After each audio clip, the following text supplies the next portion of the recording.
just for our podcast, so that it didn't have as reflective a surface, like the drive at night glasses or whatever they are, and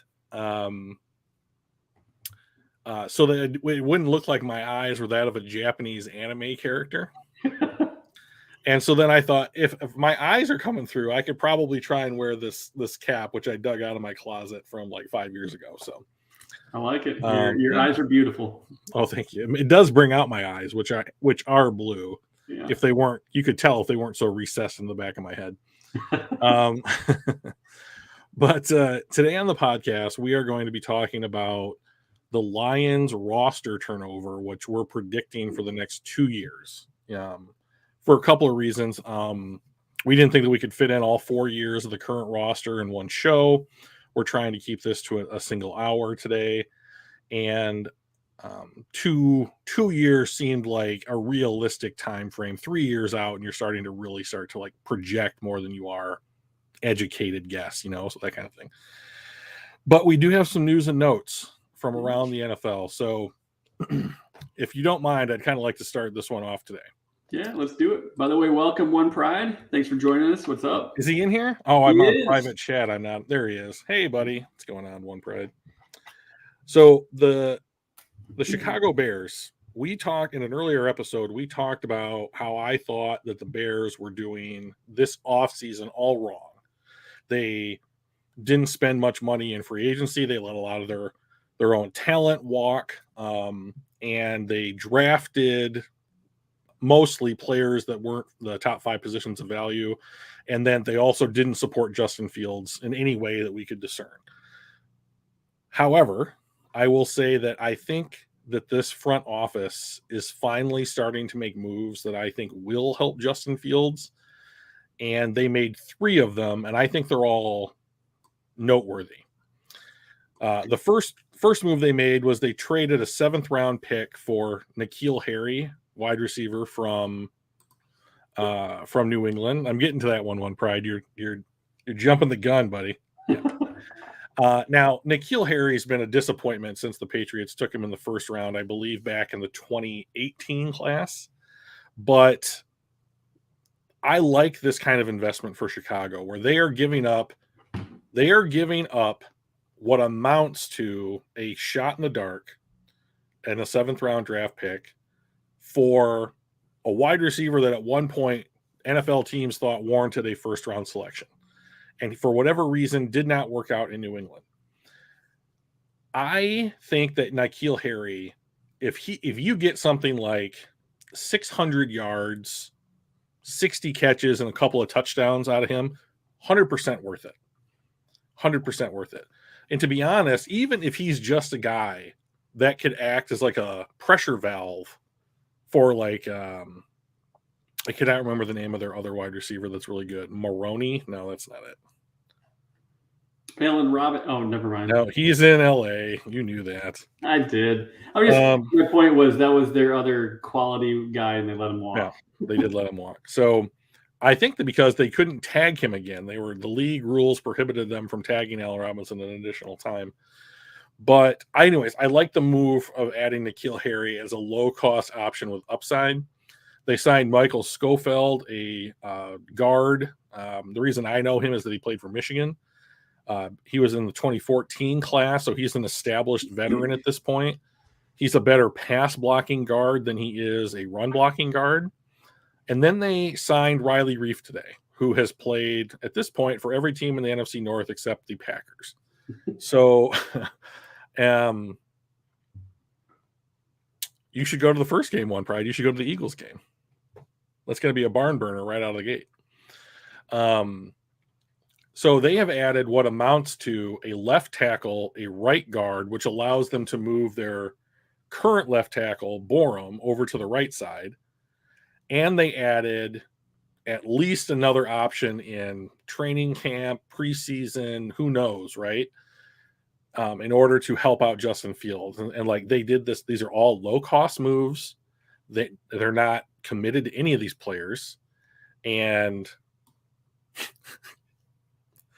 well, then go see him play Washington then. That seems like a good deal. I mean, like, who doesn't want to watch Carson Wentz and Jared Goff play head-to-head? That seems great. So I like those moves for Chicago. I think that those are not barn burner moves, but they help them creep back toward average. And that was the thing I did not want to see the Bears do this season. I wanted this season to be a total waste for the Chicago Bears. And instead, it seems like they are starting to turn that ship. Like if their season is in any way salvageable, it's going to start this week. So yeah, we are going to see. I think that those were quality signings. I think they probably got 3 players on their offensive line in better spots, and that's not what I wanted, because I wanted to go in there and tear them apart with our new defensive line. So, anyways, Chicago, good job. I like those moves. It is still kind of a train wreck. Yes. Yeah. Holistically, you like those moves. You just wish they were not in a division opponent. Right. So like if those were done by, say, Washington or what have you, like I would have been like, oh, A+, let's go. But like he very well could. Riley Reef is like a 10-year, 11-year pro, I think, at this point. I'm not entirely sure. But we had him for the first 5.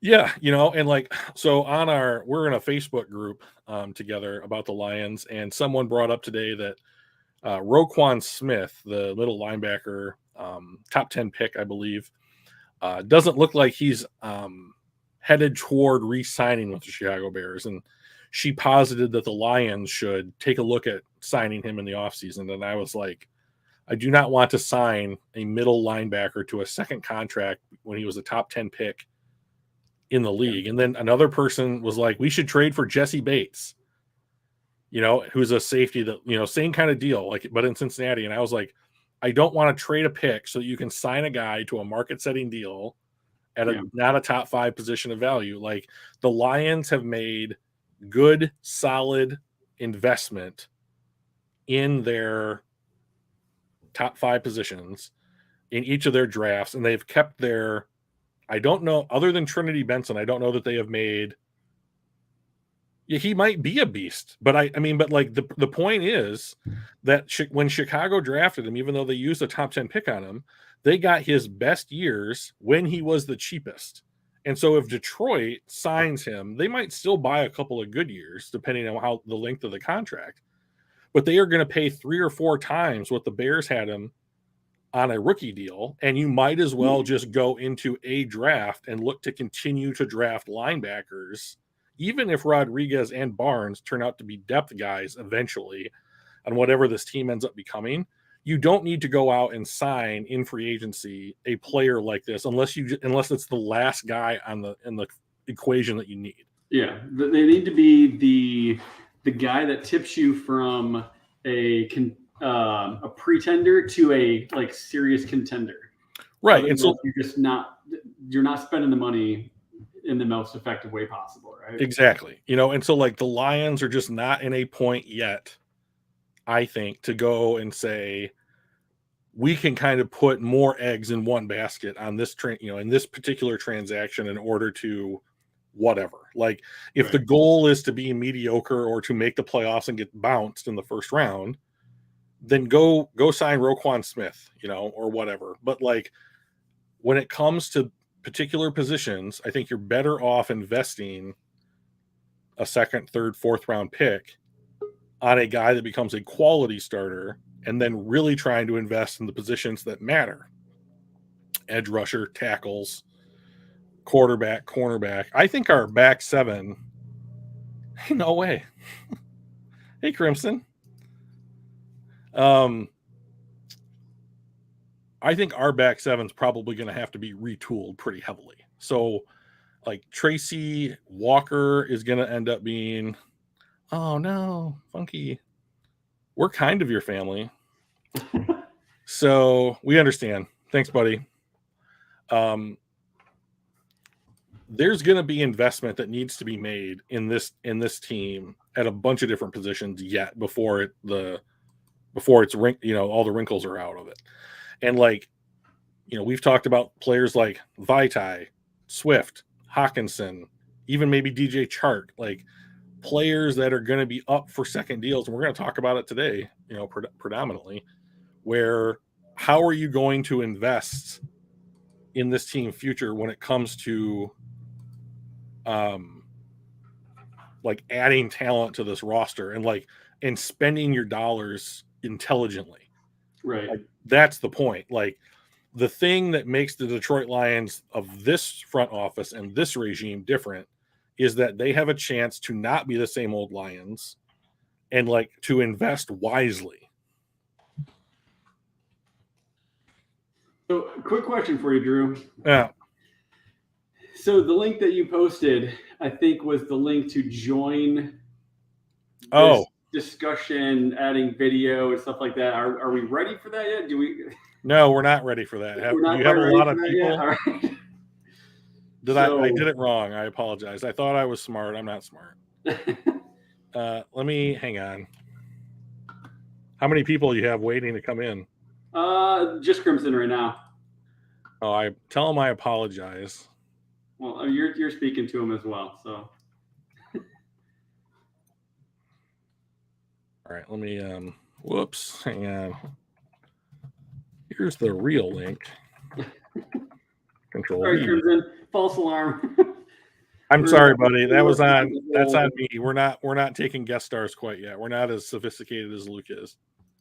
So yeah, we'll be at some point. Probably once the season gets started, we may start popping in guest video, jumping on with other people. But for right now, I think it's going to be a little tough as we're learning the back end system and how to do this right. Because clearly, Drew's still learning. I'm a novice. Yeah. So one more other news item I think we should talk about, Mike. The Tampa Bay Buccaneers continue to make I would consider smart decisions. They signed Julio Jones to be their fourth wide receiver today. Hey, if you can get a guy like Julio as your number 4, gosh, why not, right? Yeah, exactly. And like they also signed Kyle Rudolph to be their second tight end. And like these are smart moves. Like they're adding a veteran who might be able to do something in the playoffs or provide depth if like Chris Godwin isn't ready to go or Mike Evans isn't up to snuff for whatever reason. So just another sign that like you really, hey, Anthony's here. Hey, buddy. Anthony here, Funky here, One Pride, Crimson. This is a veritable line out the door of people, Isn't it like midnight there, Anthony? It's like midnight. It's after midnight where you are, right? That's Anthony's over in the UK, right? Yeah, he's in Great Britain, I believe. So I'm not sure what part of Great Britain yet, but he is over there on the island. So awesome. Just smart moves by a team that was already loaded. They're just hedging their bets against things like injury or like opportunity cost or whatever. Like you had the money, you might as well spend it like that if your goal is to try and win a Super Bowl. And that's our goal too. Like we want to build a Super Bowl contender, not a team that is trying to go 9-8, 8-9 every year, right? So I want to make sustained winning a part of Detroit Lions history. That's the only acceptable outcome.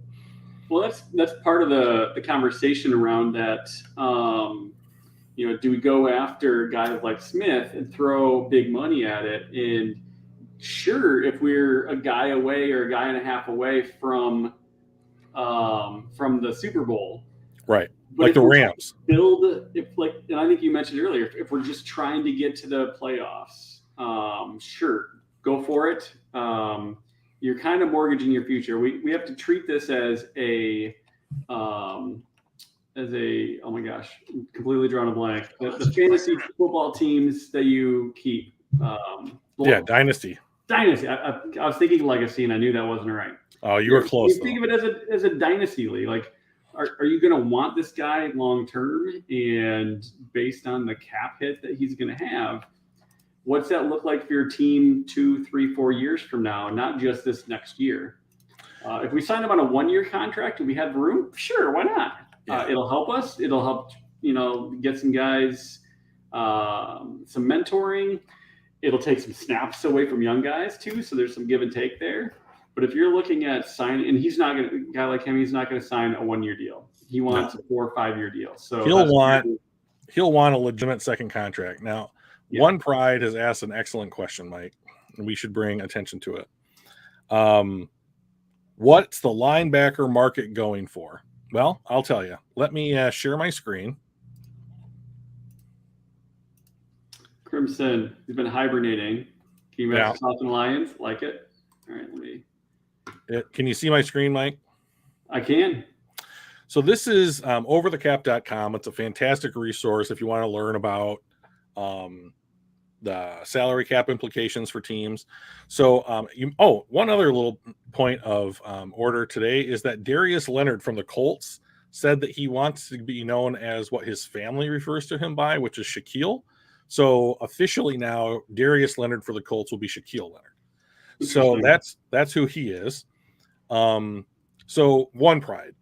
This is what I think Roquan Smith is going to basically ask for right around this amount.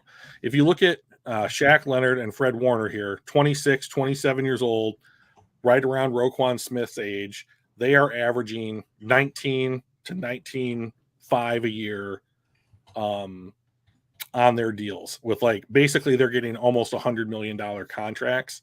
So 5-year deals. If I'm Roquan Smith, I'm asking for $20 million a year. I want to be paid as the top linebacker in football. These guys help set the market for me. Make the argument about why Roquan Smith isn't the same or on the same level as Fred Warner and Shaq Leonard. We are talking about the best off the ball linebackers in the sport of football currently. And I don't think that if it was if he says something to the effect of, oh, it's cool, don't pay me like I'm the top linebacker in football. So I can play in Detroit. I just don't think that is realistic, and so you can only have so many, $15 to $20 million players on your team. And I think if the Bears and Roquan Smith are headed for a divorce, it's because the Bears don't think that they should invest $20 million a year in a middle linebacker, regardless of how good he is. So, I mean, he is a good player. There's nothing against him as a person or as a player. Yeah, most of the contract does look bad.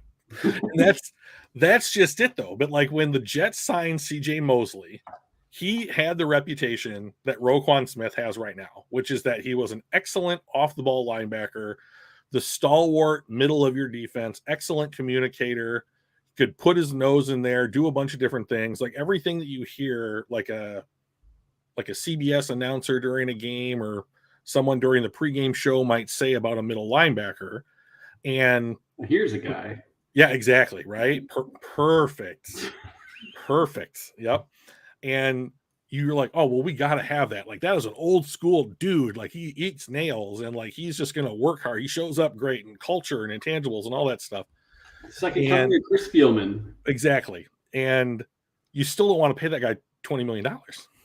I mean, if the Bears are slotted to have something like $90 million in cap space next season, but they'd have to sign another half of their roster in order to just field a team.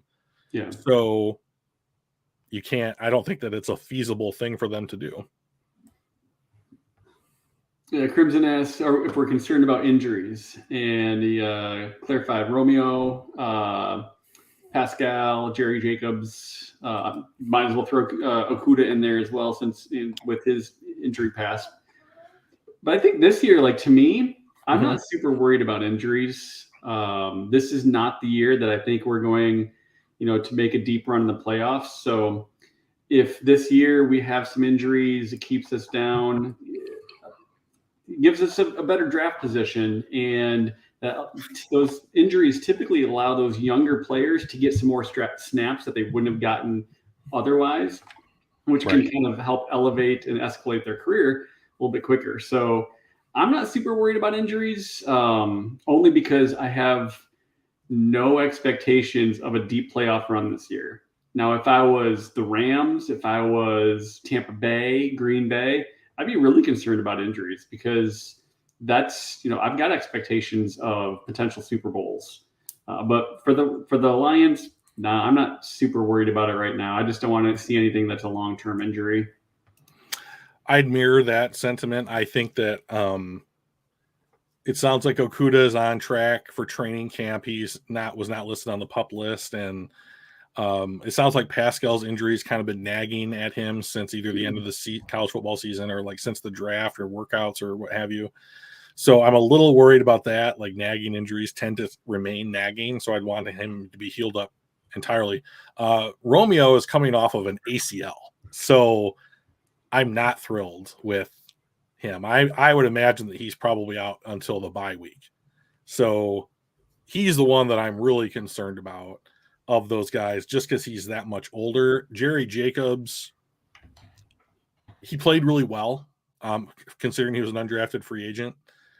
But he's an undrafted free agent. I mean, like, you have nothing invested in Jerry Jacobs.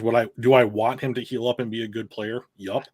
If he isn't, do you lose anything? Nope. Like, I wish, I follow him on Twitter, and like based upon his Twitter account, you would think that the dude is ready to go play right now. So I think that if he's totally capable of working his way back into the rotation, but like I doubt that he's going to be ready to go week 1.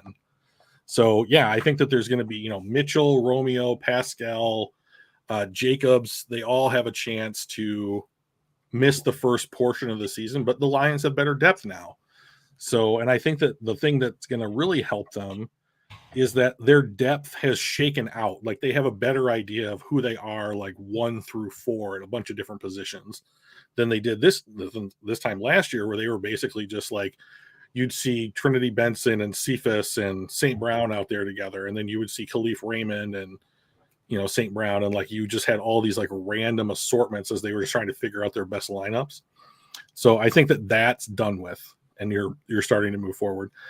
Anthony, I would pay Quinn about what he's making now, $14 million a year. Like Romeo Okwara only makes $500,000 less than Robert Quinn does right now. To be honest, I think that when his time in Chicago is up, they're just going to let him walk. So, I mean, it feels like to me they are in total teardown mode. So I don't know if you saw this, Drew. I did see this. So John Lynch, he's the GM for the Yes, Niners, and correct. Kyle Shanahan, coach, met with Jimmy Garoppolo. 3 men talked, and afterwards, Shanahan tells reporters, "We have moved on to Trey." Yep. So that's super interesting because a lot of the reports that I've read were the players aren't as happy with that concept as the coaches are. So this is the right move. You traded a God package to go up and get your guy. You could have had Justin Fields. You could have had Mac Jones at that spot. You chose Trey Lance. So you believe in Trey Lance. You sat him all of last year. He only played like 150 snaps. And I believe his first touchdown came against the the Detroit Lions. But like, if you didn't start him this year, it's a mistake because you are wasting a second season on a rookie contract for this guy. And like, if he wasn't ready to go at the beginning of his second season, like you would start to hear like, well, what's going on? Why isn't he ready? Is this guy really the one? And all that stuff. So like, even if the players in the locker room aren't as thrilled because Jimmy Garoppolo appears to be like the most well-liked quarterback in the history of the NFL. If you hear like other players talk about him, he still costs $27 million. So like if they trade him or cut him, like that is a bunch of money because I believe that his contract is such that they pay almost no dead money because he's in the last year of it. So if they get anything back in a trade, great. And if they cut him, great. They have a bunch of cap flexibility. So a question for you though. Oh, go ahead. Finish up. I think there's going to be growing pains for sure, but this is 100% the right move. So how does this differ from Green Bay? Mm-hmm. Right? Because they did granted they didn't trade up to 2 or 3, but they went out and picked a replacement in the first round, and they sat him. and they're sitting him again, and then they re-sign their guy to a long term. Is that just a waste of a pick? Yes. Yeah, I mean, it seems like it. You essentially spend a first round draft choice for a backup quarterback position for the next 4 years, which could have been a 7th round draft choice or some, league minimum journeyman.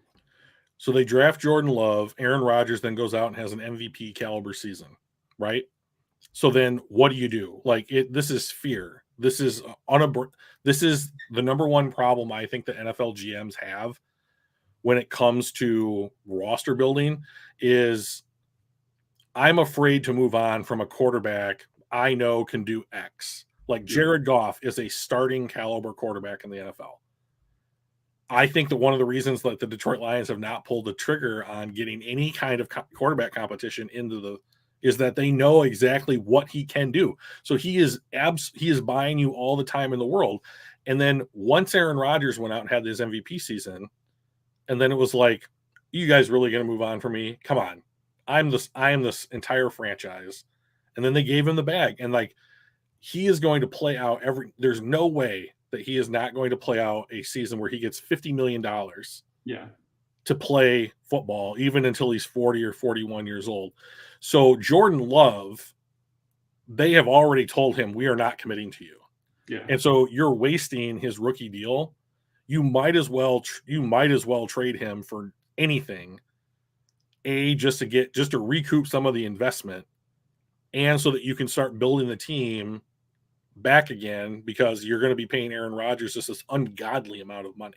Yeah, if you can get a 2nd or a 3rd for him, I doubt they're going to get another 1st. I would let him go for a 3rd round pick today.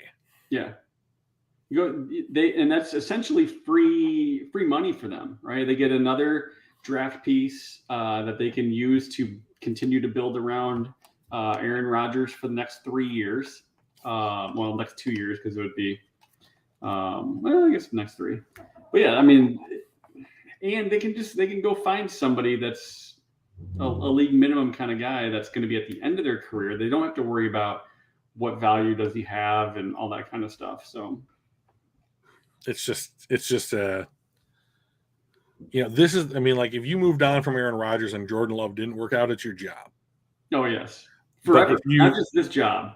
You're not going to get another one in that role. You're going to have to take a lesser role somewhere else. But like, but this is what you can do to keep your job. You commit to the guy that was like, there's no doubt that you should commit to, and been like, well, we drafted a backup quarterback, and if we hedged our bets, and like that doesn't get you fired.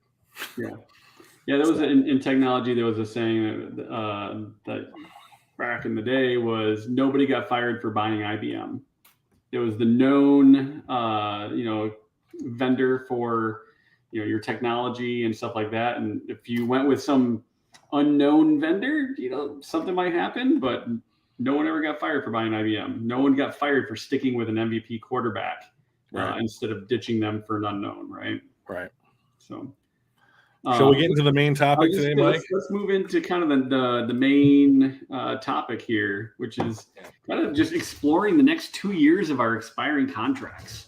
So I made what amounts to an Excel spreadsheet on this, and it might just be terrible, but I'm gonna share my screen, and then we're gonna take a look at some of these guys, and we'll talk it out. Okay. Sounds good. Because these expiring contracts, while you're doing that, these expiring contracts are going to help us identify who do we offer a follow-up contract to, who do we let walk, what compensatory picks could we get with them walking, and then how does that affect our draft for the next couple of years and our free agency? Yeah, so the Lions are, as far as compensatory picks, not going to be getting any this upcoming season. So what I did was I took a look at expiring contracts over the next 4 seasons. So this is everybody that's on the roster. This is just the offense. We can do the defense too. And and it's their current 90-man roster. So the guys that I have crossed out are the guys I don't have making their team. But like, this is a lot of people, and I color coded it by year that they become unrestricted free agents so that we can kind of see where the team is going to be losing positional value. So the Blues are up after the end of the season. So you've got Trinity Benson, Dan Skipper, Matt Nelson, Kramer. It's not, is it Troy Kramer? I don't know the guy's last name. I don't even know. I mean, like, to be honest, I'm just kind of getting back into the lines. You got Evan Brown, Ryan McCollum, both our backup quarterbacks, Tim Boyle and David Blau, Jamal Williams, Corey Reynolds, Godwin Igwebuike. I can't say it. Iggy. Devin Funchess, Shane Zielstra, Brock Wright. Yeah, I think so. Yes. Garrett Griffin, Khalil Pimpleton, Tommy Kennedy. So if I was the GM, the guys that I crossed off, I would not have on the team this year. I would not have Trinity Benson, Kramer, McCollum, Jamal Williams, Igwebuike, Funchess, Zielstra, Griffin, Pimpleton, or Kennedy. Now, with the fact that like James Mitchell and Jamison Williams are probably going to be on the PUP list to start the season, that's 2 roster spots that'll probably be open. That you can add a couple of these guys back in based upon your taste for the offense or what have you. But when I look at the guys that I think are going to be on the roster who are up after the end of the season, here's what I see. Backup quarterback, they're both up. So you can sign one of them. Running back depth is going to take a real hit, so like Jamal Williams, Reynolds, Igwebuike, they're all either not going to make the team initially or they're going to be up at the end of the season. Like 2 of those 3 guys are probably on the team this year. Tight end depth, I think, is also going to be an issue, and depth on the offensive line. Like these are the spots that I would start to say, like, these are what we're going to be looking at over the course of the season, how well these guys play, and where can we address some of these concerns in the draft. So what I would do is I would look to find, first round quarterback with one of those 2 picks. I might even draft a lineman or a running back, depending on who is available at a particular pick in the first or second round. I like 2 guys. I like Bijan Robinson from Texas, who's probably the best running back prospect to come out in the last 5 years. And I really like the kid from Texas A&M at Cheney because he has elite speed. And like, I would not mind seeing the Lions go in that direction. We're just like speed. Let's do a bunch of speed. Let's have a bunch of speed on the team, not do a bunch of speed, which is promoting drug use, which is not what I'm trying to do here. And then, of course, tight end. They just drafted a tight end, but like the tight ends we either have on the roster right now are not worth keeping, or their contracts are going to be up this year. The only reason I have Wright making the team is because he was on the roster, the active roster, at some point last year. So I'm still thinking that you could invest in these spots. And wide receiver again. I mean, like, even if you had a wide receiver core of Williams, St. Brown, Chark, Raymond, Cephas, and Reynolds, that's 6 guys. But that's still players on there that you can upgrade over. You could upgrade over Raymond, Cephas, Reynolds. Like, to be honest, I would not mind another first-round wide receiver. Quentin Johnson from TCU would be the guy that I would kind of be thinking about with that second first-round pick. Just keep adding weapons to this offense. So, and as Crimson mentions, there's a lot of guys that you can replace. Yeah, that's a good insight. Almost all of those we can replace without, either in free agency with a middle tier contract through draft. And it doesn't even have to be early rounds. We can replace a running back in the third round. We can replace a tight end in the third round. Yep. We can, replace a quarterback in the sixth if we don't trade up and take one of the studs that are coming out, and we're gonna, commit to Goff for one more year for whatever reason. We can take that sixth round quarterback flyer that may turn out to be a Tom Brady. Yeah, I don't have any problem with that. Right. Like So if you went something like Levis or Van Dyke in the first round and you want to come back in the sixth and get your like practice squad QB, like he's got like a one trick or an elite trait, but like some other things weren't as good. He's short, or his throwing motion needs work, or he had that one arrest during his sophomore year or something like that. Like, I don't have any problem adding that guy, to be like, if this guy blows up in preseason and someone offers you like a fourth round pick for him, cool. Like, why not? The QB carousel keeps spinning. And we might as well do the other. Let's do the defense next. All right. And just a reminder, the blue is this year expire. This is our last year, and the green is next year they expire. Correct. Which also means the ones in green are probably going to be easy cap casualties if needed. Sure. Because there's less dead money and everything else too, usually. So there's almost no greens compared to the other 4 years. Yeah. Well, the other 3 years that make up the majority of the roster. Look how much blue is on this side of the ball. This is ridiculous. Yeah. So like, so I say I'm guessing they keep Riley Patterson as their kicker this year, but every single specialist is up after this year. Patterson, Jack Fox, long snapper, Scott Daly, they're all up. So, and then you just start to look at some of this stuff, like Araraway, he's up after this season. Savion Smith, which I don't even have making the team. CJ Moore is up. Chris Board was a 1-year contract. Sean Dion Hamilton, Anthony Pittman, Anzalone, who cares? Deshaun Elliott, JJ Hughes, Mike Hughes, Will Harris, who I can't believe was on the team last year, Marcus Gilbert, Austin Bryan, Josh Woods, Hector Banks, their new signing, Isaiah Buggs, Kaminsky, Bobby Price, like that is a lot of guys that you are going to need to address their positions. Yeah, it's crazy. Like the ones that you got slashed out are the ones that you don't expect to make the team either, right? Yeah, so I was going to kind of run through that just briefly here. So like I think Araraway is very clearly going to make the team. I think he's your CB2. Jeff Okuda is certainly going to be on the team. He's your CB1, or at least they're going to line up there. Yeah. And then the Mike Hughes, who they signed to a 1-year deal, I would imagine would be your slot corner.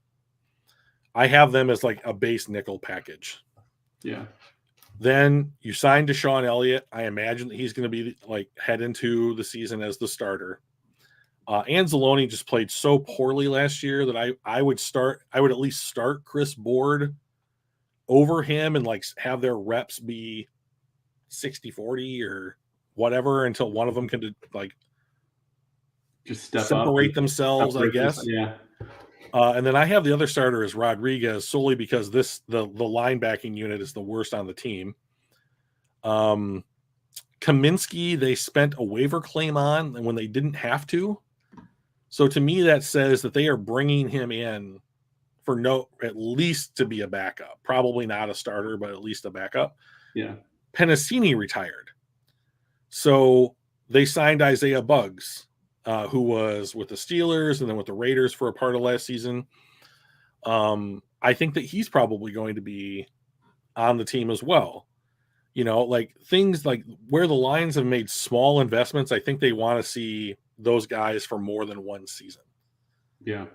And then guys like Savion Smith, Austin Bryant, Josh Woods, Bruce Hector, Banks, Hamilton, Pittman, Gerard Davis, who I just am shocked that they added, Will Harris, who is just terrible, Marcus Gilbert, who played well, but in only very limited snaps, and Bobby Price are the guys that I think aren't going to make the team. But even then, you still have, 1, 2, 3, 4, 5, 6, 7, 8, 9, 10 guys that you're going to have to account for their roster spot in one way or another. So like I would probably sign Patterson, Fox, and Daly at least to 1 or 2 year deals. I would probably give Arar away, a long-term deal, assuming he doesn't want like $14-15 million a year. I think he's going to get something close to what Darius Williams got from Jacksonville. At least that's what I would be asking for if I was his agent. They can very clearly upgrade at linebacker. Like if you add Roquan Smith to this group, it looks a lot better, right? Like, but that's a lot of money when if you just added a guy that was a competent NFL starter, this unit looks so much better already. Yeah. Like you cannot afford to give all of these guys second deals. So why would you, I suppose? Yeah, I mean, how many linebackers would a team typically keep? Is it typically about 4, right? Well, I probably more than I'm giving them credit for having, and I think someone, I'm pointing at the screen, no one can see me, but like I think that like Houston might be able to play some corner. Like I know that Julian Okwara got worked out with the linebackers in spring training for a little bit, so like I think that these positions are a little bit more fluid excuse me, than I'm giving them credit for. Yeah. But just the sheer volume of guys that they're going to, like, they gave a bunch of guys 1 year prove it deals. And then the rest of those guys are journeymen. And then they have the draft class, So like if you look, like the 2025 UFAs, that's our draft class. Like, and then this is the previous, draft class that like Holmes put together. So there's a lot of people that made our team from our draft, which is awesome. It is. And like that is something that I think that Holmes wanted to really invest in, which is player development. And it's something that like we have not seen much of, which is that at least the drafts the Lions are putting together are providing depth. Yeah. So like let's jump into 2023 here. So before we jump into that, Anthony and Crimson both had really good points. Anthony says, if Kuda show out this year, then we don't have to pay Amani. I mostly agree with that, but at the same time, we need a third. I mean, I think we still need a Amani or Oruwariye along with those two guys because we need depth for injury purposes, and there's just so many more wide receivers and pass catchers on the field. I think we probably still need to keep him, but we have a little bit more leverage on what we would be necessarily willing to pay or required to pay to keep someone like that. And then Crimson, what about Melifonwu as a cornerback safety hybrid should be interesting. So I think that's like you said, a lot of these guys are just athletes and they can play multiple positions and they can just move around in whatever just magical formula that the defensive coordinator, Anthony Lynn wants to do for them. They're just really good athletes, right? Aaron Glenn, right? Oh, I said Anthony, didn't I? You said Anthony Lynn. Yeah, Aaron Glenn. Yeah. So I would agree with some of those points. I would agree with like that the Lions do seem, at least with their defensive players, to be really valuing like positional versatility. So like Hutchinson can play on the inside and outside. So can Pascal. Like Kaminsky, that's one of the things that people brought up about him. Like when I was like reading about why they put in the waiver claim is like he can play up and down the defensive line. Like that seems to be like same thing with Bugs. It's like he can be a D tackle in a 4-3 alignment, or he can be an outside, 5-tech in like a 3-man front or what have you. Like they seem to be prioritizing defensive flexibility, at least at the line quite heavily. And then if you look at some of their defensive backs that they brought on board, they share a lot of similar traits. Like Melifon was like 6'3", 200. Like Marcus Gilbert, I believe, is 6'1". Like they are valued, like Savion Smith, I believe, is over 6 feet tall. Like they are valuing tall, rangy defensive backs. Not many of them have hit yet. So, like, if you took Ararwe out of the secondary, I think that you could play Mike Hughes in his spot. Like, remember, he was a first round pick as well. He is just, for whatever reason, bounced around the league a little bit. Minnesota, Kansas City, now he's in Detroit. And so I don't think that if Jeff Okudah were to like have the kind of season that you would expect from a number 3 overall pick at corner, that you can say we can afford to let go of Amani Ararwe. Like, Amani Ararwe was a 5th round pick like 3 years ago who has gotten better every single year, and Jeff Okudah has played 10 games in the NFL. Like, if he has one great season, that's not enough for me to be like, you're going to lock down this position for us like into the future, right? Like, to me, Jeff Okudah needs, in order to get like a lengthy second contract, Jeff Okudah needs to be healthy.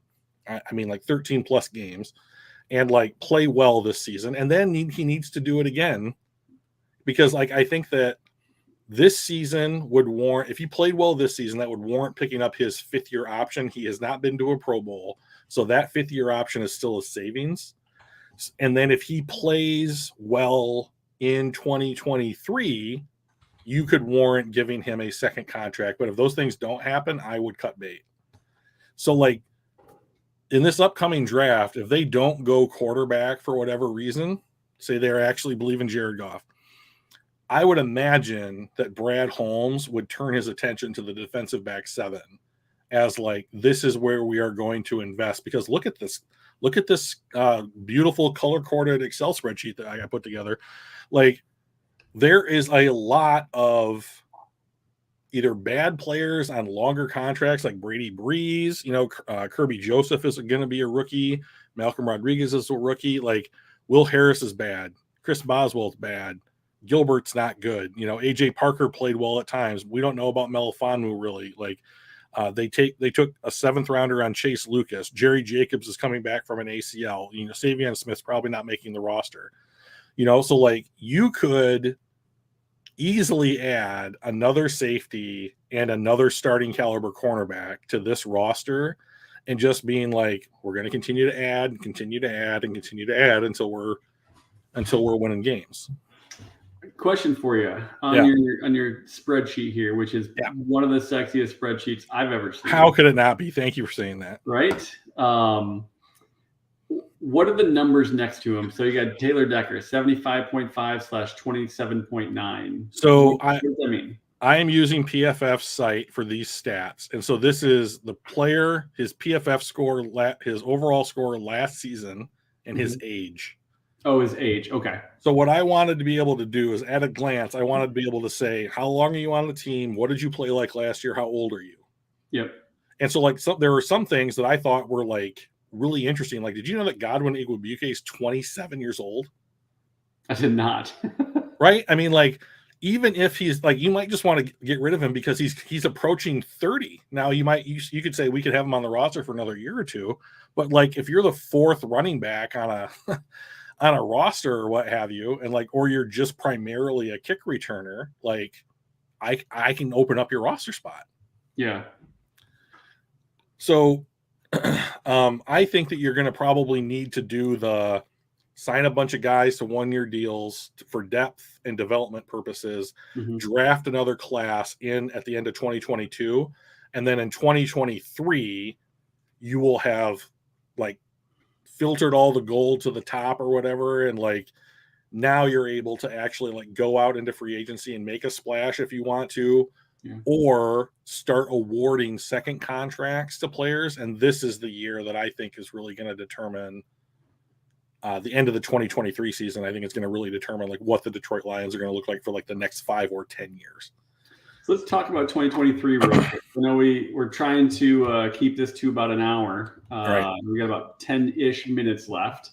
But there's still some green up there that matters. Hawkinson's up there. Swift is up there.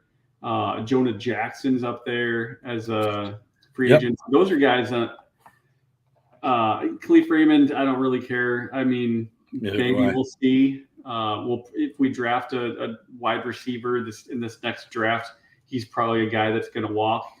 Kabinda is kind of that same way. He's interesting because we're like one of the only teams with a fullback. So if he walks, it's probably not that big a deal. But like Jackson Swift and Hawkinson is going to be where most of the focus is when it comes to do we sign? Do we re-sign? Do we let him walk? What are you thinking with that? Looking at those PFF scores and their ages and hang on. Let's going to get paid. Sorry, there's some other guys over there. Josh Reynolds. I would not re-sign one player in green on this side of the ball. And I'll tell you why. I'll tell you why. The Lions are going to need places to invest draft picks in. And if you want those draft picks to continue to be like worthwhile positions where they should be drafted in the draft, you've got to start opening up spots somewhere in the roster. So like Cephas, decent guy. I don't know that he's ever going to be like the third wide receiver on a decent NFL team. Josh Reynolds is a dude. Khalif Raymond is a dude. I don't need those guys on the team. Like I would rather continue to draft more talent at wide receivers because the way that market is going, I am probably going to have one high-priced wide receiver on the roster, and I'm going to have to churn over the other 3 to 4 spots. Yeah.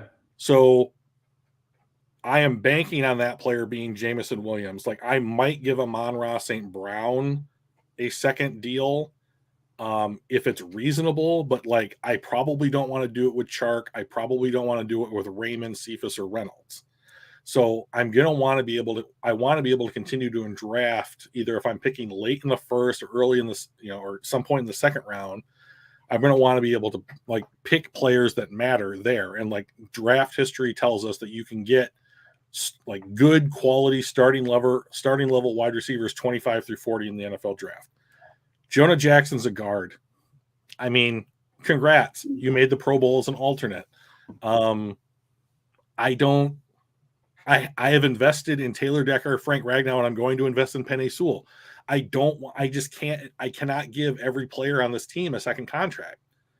And like, to be honest, like if Frank Ragnow wasn't a top 3 center in the NFL, I wouldn't give him a second contract, but they already did. So he's here, and like he's great. He's great. He's great. He's kind of like the quarterback of that offensive line. Yeah. He's the one that's talking with the quarterback and helping identify coverages and all of that. So I think he was a good sign. And I think as the time goes on, his contract, while it looks kind of crazy, because I think he was, didn't he sign the highest? Wasn't he the highest paid center when he signed his contract? He probably was, and then I think Corey Lindsey beat him out last season. So yeah. So as time goes on, just like Stafford was the highest when he signed his extension with us. He was the highest paid quarterback in the NFL, and everyone was like, "Oh, that's asinine." And then a year later, he wasn't, and 3 years in, and he's like the 11th or 12th highest paid quarterback. It was a great signing, especially the last couple of years when everybody else is going up and you're at that lower level. So I think we did a great job with Ragnow. Consistency is really important, and having a consistently good line, and having the one way to do that is to make sure you have the same players as often as possible. Yeah, and then when they need to pay Jonah Jackson or Vitai's contract runs out, they can add another guy that'll be in there for the next 4 years. Well, there's only so many. So the thing is, there's only so many people that we can draft, right? So we can't draft every single one of their replacements. Yes, you can. You just don't. I mean, like you just have to stagger it. So like Jonah Jackson, you can get a guard in round 2, round 3, at the end of the 2023 draft, and plug that dude in. And then the next season, when Vitai's contract's up, you can do the same exact thing and plug that dude in. And I'll tell you one thing, you play in between Frank Ragnow and Taylor Decker, it's going to fix a lot of mistakes. And if you play in between Frank Ragnow and Penei Sewell, that's going to fix a lot of mistakes. Yeah. And you can just not have everybody forever on this team. Like you have to let people go and turn the roster over. And these are areas that I think that like we have looked at, like where you can find starting caliber talent in free agency, and guards are some of them, So like, but don't forget, free agency can also be a re-signing, right? We could sign Jonah Jackson in free agency. He just also happened to previously be with us. Yeah, you could. So I mean, just when you think about, we can always find him in free agency. Well, that's also true, but that doesn't mean we can't be the ones to re-sign him during free agency. Right, that's true. Stenberg's a guy. DeAndre Swift is the second leading wide receiver on this team. And to be honest, I think that you can find a pass catching. I mean, if there are running backs coming out of the draft that can't catch, they have no business being running backs in today's NFL. I think that you can get a guy that does what he does. Yeah. Round 3, round 4. Kabinda's a fullback, so you don't need to have that on your roster. That's a waste of a roster spot. Yeah, Swift is our second leading wide receiver pass catcher because of check down Charlie. Correct. If we can start pushing things downfield more, then he becomes maybe less dynamic and less important, right? And you and I have off the pod have had this conversation before. Like, I don't mind investing like a second or third round pick in a running back every 4 years, even if that's not the best use of a second or third round pick. Right. I'm just out on TJ Hawkinson. Like, someone came out with like positional rankings, and like he came in like 7th, and it was like USA Today or CBS or somebody. Yeah. And like what they didn't mention is that like after like the 5th or 6th tight end in the NFL, like the value and like production falls off a cliff. It's not like, the 7th player's a little bit worse than the 6th player. Nope. It's like Kelsey, Kittle, Mark Andrews, Waller, maybe even Kyle Pitts, who knows. One other guy that I'm forgetting, and then drop down to the next tier. He might be the top guy in that second tier, but I do not want to pay him $15 million a year, because there's no chance that he takes the same or less than David Njoku. And like, once again, I'm just going to keep harping on this point. You cannot re-sign everybody. Right. And you can't not re-sign anybody. Well, I'm not saying don't re-sign anybody. Like, there are people I would re-sign. I would re-sign Amani Araraway. I would re-sign Jack Fox. We just haven't gotten to that side of the ball yet. Yeah. And so like, the most expensive positions to give a second contract to in the NFL today are offensive: quarterback, tackle, wide receiver. And those positions are increasing with every contract. Edge rusher is getting close to some of those, but like the wide receiver market exploded this year. Yeah. So like quarterback is continuing to explode. Like, you have to find savings so that you can do things like, so you don't re-sign Jonah Jackson, you don't re-sign TJ Hawkinson. Well, then the money that you save by drafting their replacements goes toward like signing a starting linebacker in free agency. Yeah. Or a decent safety, or like a start, another cornerback, that you can assign to like a 3 or 4 year deal. Like, I'm not just saying cut them, save the money, don't spend it. Right. What I'm saying is, don't invest poorly and just sit on your laurels. Like, use that money in another way that can be productive for this team. Because I would rather have drafted TJ Hawkinson replacement plus starting caliber off-ball linebacker, as opposed to TJ Hawkinson. Yeah, I think the biggest question is, how does this season turn out for him? Does he stay healthy? Does he take that next step into the elite? If that's the case, then I think you keep him around. Same reason why Travis Kelce and those guys were kept around for multiple contracts.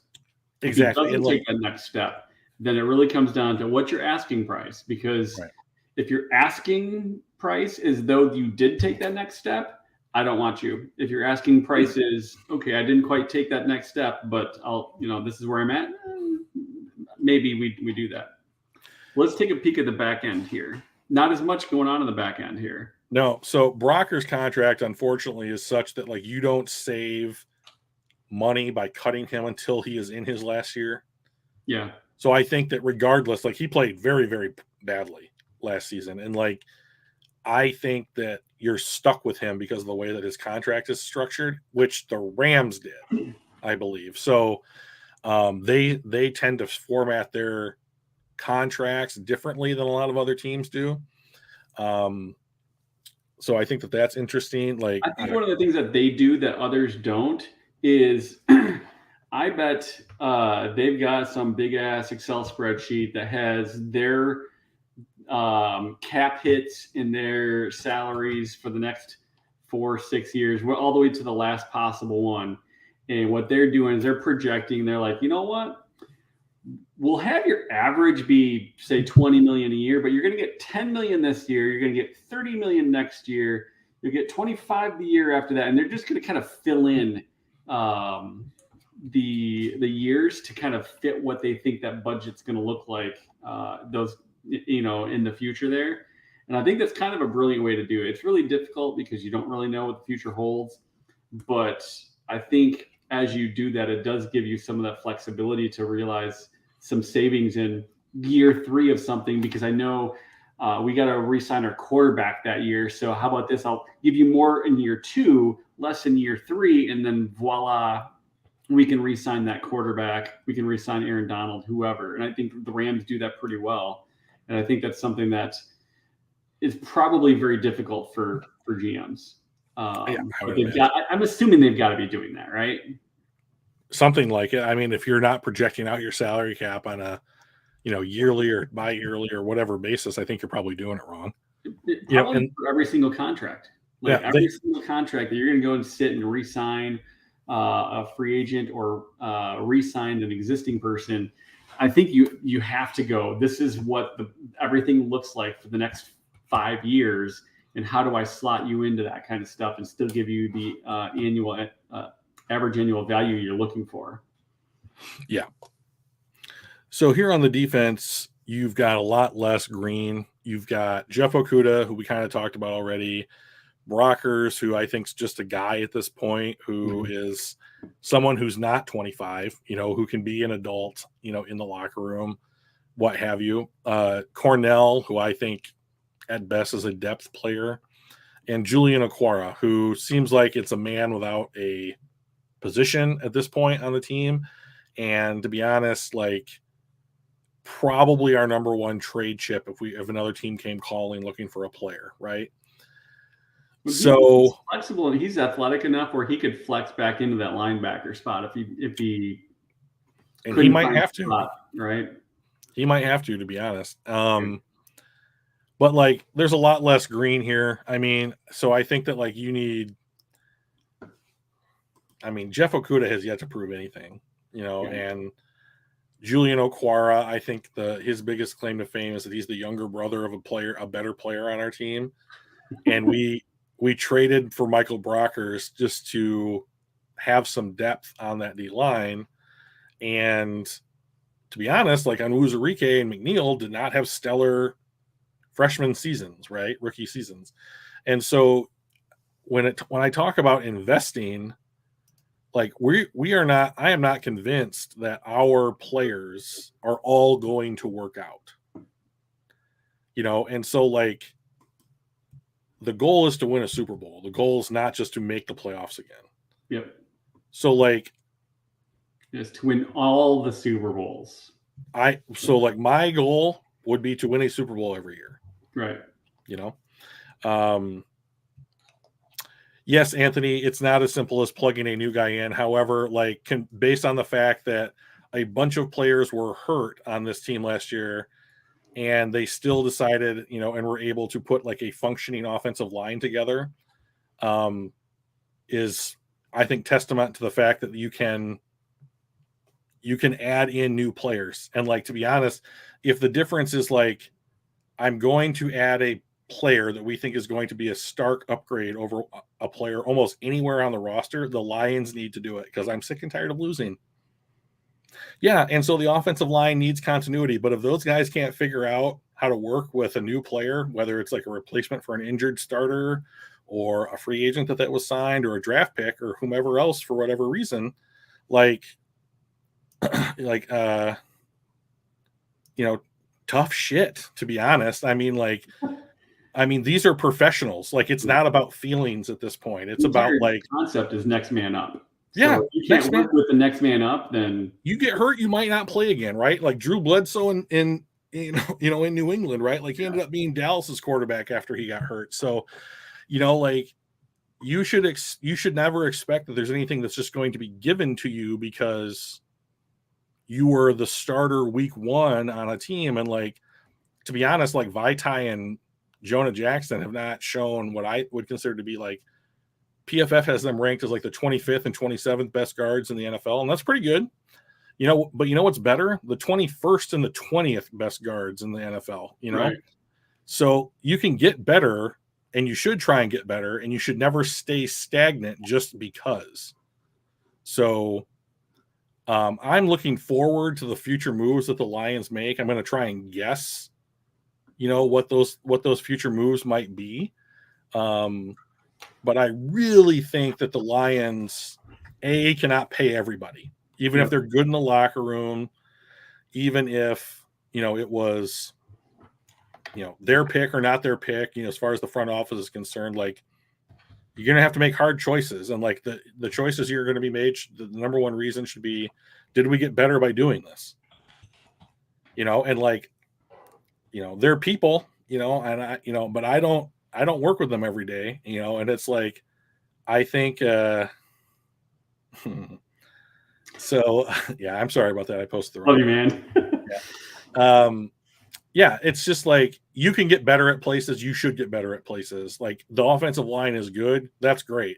But like, you can still get better. Might as well. The defense can get better. Let's do it. Like, I'm not going to keep Chris Board on the team just because he, played hard a bunch, like this upcoming season. That's not worth, that's not worth not improving at a position for. Like, and this is the kind of like mentality that I fight against with like other Lions fans. It's like, just because they wear the jersey does not mean that they're safe. Even if they're some of the better players on our team.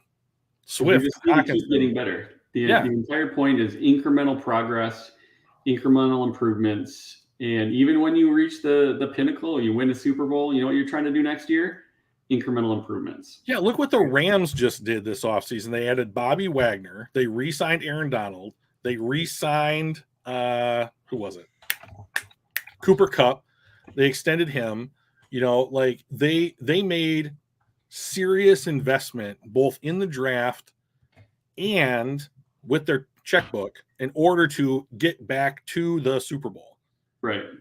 And like, they're Super Bowl champions. The Detroit Lions won 3 games last year, and we can argue about how many they quote unquote should have won and how many asterisks are out there. But like, so I went back and watched the Ravens game this last week, like, and everyone's like, oh, they missed this delay of game call, or whatever. And like that, the Ravens should never have had that opportunity. You know what else they had? Marquise Brown had 2 touchdowns bounce out of his hands, which would have rendered that opportunity moot. Yeah. So like, just because one thing didn't go the Lions' way, another thing didn't go the Ravens' way.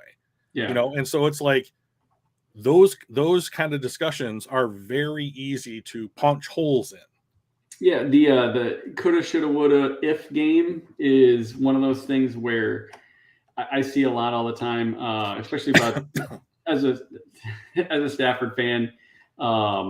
People were talking, well, if the 49ers didn't drop an easy interception at the end of the game, they never would have made it. And I'm like, okay, that's true. But if you're going to play the if game, you also have to take a look back previously on 3rd and long outside of field goal range. Stafford drops a dime right into their wide receiver's hands in the end zone, and he drops it. So if you're going to argue one way, you have to look at all the couldas, right? Yeah. Then it would have mattered. It's a 60-minute window and spectrum of missed opportunities, right? Yes. So like, the thing that gets, so I'm watching some of these early games. We'll go after this. Yeah. But like, I'm watching some of these early games, and like the game week 2, week 3, all they did, it seemed like, was turn the ball over and commit a bunch of penalties. And it was just the worst kind of penalties. It was like 3rd and 1, false start. Now it's 3rd and medium, or it's like, 2nd and 1, you have a chance to like play action pass or whatever. Oh, there's a holding call, and now you're backed way up. You And those made are just it on 3rd and long, but you had a holding call that calls it back, and now you got it. And the thing that talent does is it helps negate that kind of stuff, because when you're talented, when you're more talented than the person you're playing against, you can go into that matchup and being like, I don't need to jump early. I don't need to make sure that my get off is the best thing ever, because I'm just better than this dude across from me. Yep. That kind of thing. And so like, I'm very much, you can't have the number one player at every position in the NFL on your team. That's not a possibility. But the goal is to get the most like unit of production per dollar that you spend, compared to every other team in the NFL, and let those teams make mistakes. Yeah. Let some team sign TJ Hawkinson to a $15 or $16 million deal. I'll take the 4th round comp pick, and I'll replace the production that he's brought to the team, because some 3rd round tight end from like Fordham or whatever that works in my system, who will get me 650 yards and 4 touchdowns, is 85% of TJ Hawkinson, and we played all 17 games. Yeah. Or whatever else it is. Like, my point is, and I'm pretty jacked up today if you can't tell, but like I love my point is that like, people love to bash on the narrative of like, oh, we're not the same old Lions anymore. Well, let's prove it. Like, let's do things in a different, more intelligent, cutting edge way that allows us to win on some of these margins. Yeah. So we don't have to watch the 66-yard field goal that beat us for the next 15 years on every ESPN replay, because those are Detroit Lions jerseys on the other side of that, when those Ravens players are jumping around, right? Yeah. Like, I want those moments to be for Detroit players. Yep. I want the NFC North to run through Detroit. I want to win Super Bowls. I want to rub it in every other team's face. And you're not going to do that if you just decide to re-sign Jonah Jackson and DeAndre Swift and Khalil Pimpleton and like Khalif Raymond and all these guys to second contracts because you like them being on the team. Yeah. Well, since we're kind of getting ready to sign off here, I will say that, the next couple episodes, I think, is going to kind of talk about some of the things that you were discussing. Like, our next episode, we're going to kind of focus on years 3 and 4 of our existing contracts, what that turnover looks like, what that means in the draft, free agency. And then I think the following week, we're going to kind of take a pretty deep look at ownership and management and coaching and how much that's changed, and the momentum and kind of the progress we've gotten in on that side of the field. We're also going to have our first interview. Yes. See ya. Good night, Anthony. Like, we are going to be interviewing Matthew Turner from Roar of the Lions UK. He'll be coming on the podcast to talk a little bit about what their group does and his thoughts on the Lions and that kind of stuff. And so I'm looking forward to talking to him about the Lions. And then we are going to do all the stuff that Mike said. And then Hard Knocks. Hard Knocks coming up. So I'll be happy. We'll subscribe to HBO here, and I'm going to be in Seattle next week. I'm going to come back and immediately subscribe to HBO, rewatch Game of Thrones, watch the new House of Dragon. That looks pretty awesome. Looks pretty sweet. Yeah. Hard Knocks. Oh my gosh, I can't wait. You will never not have HBO after you subscribe the first time, Mike. I promise. So many streaming services. You will cut one of them out, cut another one of them out, cut out Apple TV or whatever. So. I've got Netflix, Hulu, and Disney Plus right now. Those are good ones. I have those. Yeah, they're pretty solid. I don't know. Maybe Disney Plus can go, but gosh, Obi-Wan and those. I want them all. Can't they all just Well, we will eventually get the consolidation of the streaming services like we did for like cable packages or whatever, but like that's not now. So. All right, we will talk to you guys later. Thanks for coming out. We really enjoyed having Crimson and Anthony. Funky was in here at the beginning and end. Oh, he's going to ask a question. Yep. Funky was back. One Pride. Did you drop a pick 6? I believe he did, Funky. One Pride, of course, the stalwart of the channel, Yep. We really appreciate you guys coming out, listening to us rant a little bit, and Mike trying to keep me on the rails. So It's tough work, guys. I don't get paid enough for this. no, you do not. So Mike, you did a great job tonight. I really appreciate it. And I'll see you next time. Yeah. casualgmpodcast@gmail.com. If you have any ideas, topics, Questions. for future questions, all that jazz. Criticism, Otherwise, everything. do the whole like, comment, subscribe thing because that helps everybody out. So, peace out, guys. Appreciate you. Bye. See you, Drew.